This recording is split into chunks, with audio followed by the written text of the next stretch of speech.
Developed by Obsidian Entertainment, The Outer Worlds is a first-person experience like no other. While it is easy to see a number of features inspired by similar titles like Skyrim, Borderlands, and of course Fallout, the end result is a highly addictive and unique adventure. As a survivor from the colony ship Hope, which had its skip drive malfunction en route to the Halcyon system, the game begins with your rescue at the hands of an eccentric scientist, Phineas Wells. Phineas has enlisted your help to awaken the rest of the settlers from the Hope as a means of overthrowing the Board, the coalition of corporations who own and operate every facet of life on the frontier. Most open-world games love to tout their customization features, but while The Outer Worlds takes a more streamlined approach to your physical gear, giving you only a full suit and headgear to choose from, it is more than made up for in its incredible versatile and easy-to-use stat system. We have seen games feature lockpicking or diplomacy stats before, but this is the first time that it has ever felt important to your character's development. Dialogue and mission critical options will require specific stats, which in turn reflect your character. Want to hack someone's terminal for critical info? You better have a high hacking skill or find another way to get in.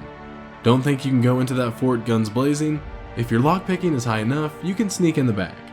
Every stat provides new options and every mission has multiple ways it can play out. Not to mention the true wildcard of the game, you. With The Outer Worlds, Obsidian has handed you the keys to the Halcyon system and given you the freedom to do what you wish. Do you want to be a stealthy assassin? A diplomat? How about a moronic, raging psychopath? In one save, I've been playing as a scoundrel with a heart of gold who happens to be morally flexible. His crew is loyal and it's mostly honest work. Mostly. In another, however, I went for a purely melee build of a completely enraged individual that wanted to destroy everything. I chose the most brutal and mean-spirited dialogue options, and when someone said something I didn't like, I immediately killed them with my blade. Every NPC in the game is killable and will not come back. I did find that new characters popped up for mission-critical dialogue, but anyone killed is going to remain dead. As we speak, Edgewater is now a ghost town, and I feel pretty bad about that. Speaking of dialogue, this has been the most well-written and deeply satisfying game I've played in ages. Every character feels like a real person, and your responses and conversations aren't relegated to basic good or bad choices. Instead, each response can be sarcastic, heartfelt, rude, aggressive, and so much more. I greatly encourage you to choose not what you feel is the best answer, but what your own character would say in the situation. That is how The Outer Worlds' truly amazing storytelling comes into play, by the interactions you choose for what you want out of the game. There are 3 mechanics to gameplay in The Outer Worlds that have really made it stand out for me.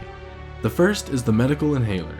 While Adreno will be your standard go-to health supply, the medical inhaler can unlock up to 4 slots in which you can stack any healing inhalant.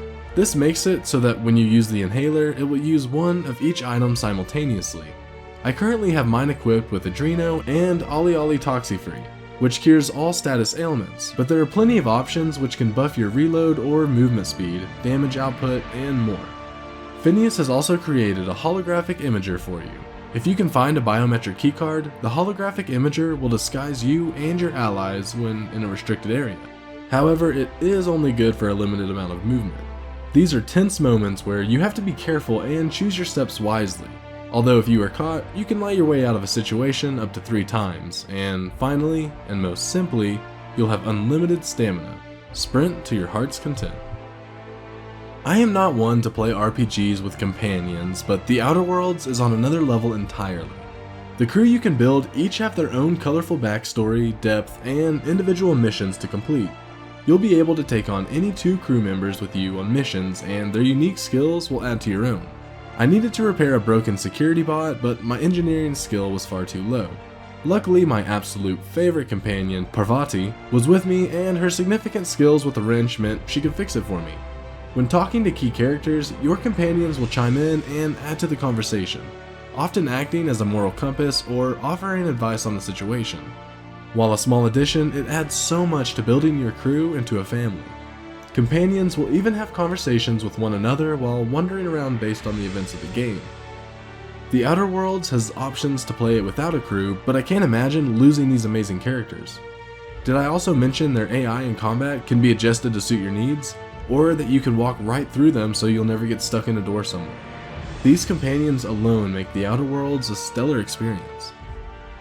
Surviving the frontier means knowing how to fight, and the Outer Worlds has combat that simply feels great.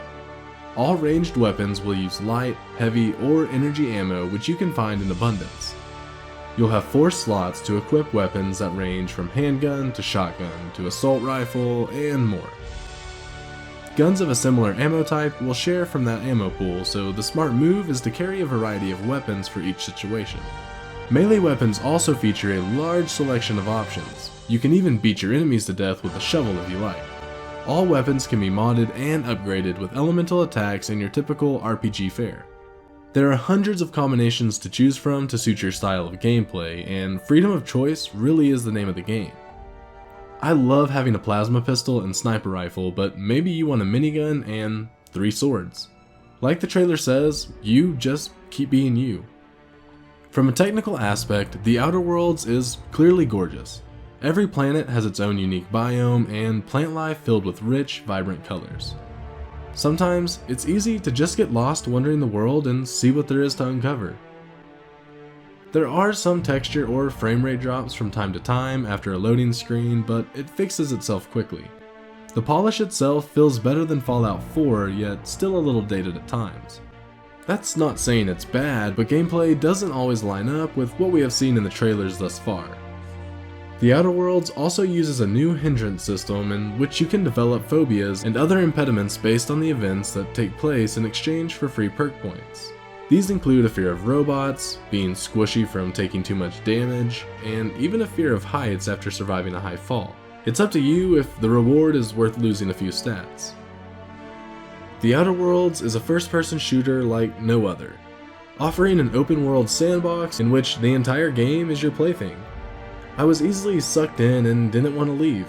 Obsidian has stated it can be completed between 15 to 40 hours, and I can't imagine completing it so quickly with so many things to do. With full character development, a wonderful companion system, and a spirit all its own, The Outer Worlds is everything I'd hoped it would be and more.